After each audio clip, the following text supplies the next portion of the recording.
ইউনুস আলাইহিসসালামকে কেন মাছ খেয়ে ফেলেছিল? আল্লাহ তাআলা ইউনুস আলাইহিসসালামকে ইরাকের একটি নেনেভা অঞ্চলে ইসলামের দাওয়াত প্রচারের জন্য পাঠালেন। ইউনুস আলাইহিসসালাম সে অঞ্চলের মানুষগুলোকে আল্লাহর পথে ডাকলেন, জান্নাত জাহান্নামের বর্ণনা শোনালেন, কিন্তু সেখানকার মানুষগুলো ইউনুস আলাইহিসসালামকে অস্বীকার করলো।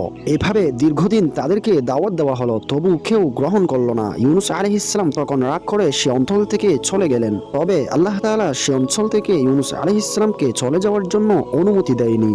ইউনুস আলাইহিসসালাম সে অঞ্চল থেকে চলে যাওয়ার জন্য একটি নৌকাতে উঠলেন। নৌকা যখন সমুদ্রের মাঝপথে, তখন প্রচন্ড বেগে ঝড় তুফান শুরু হলো। নৌকা পানিতে ডুবে যেতে লাগলো, আর নৌকার মাঝিরা নৌকা ডুবা হতে রক্ষা পাওয়ার জন্য ইউনুস আলাইহিসসালামকে পানিতে ফেলে দিলেন। তখন একটি বিশাল বড় মাছ এসে ইউনুস আলাইহিসসালামকে গিলে ফেললেন।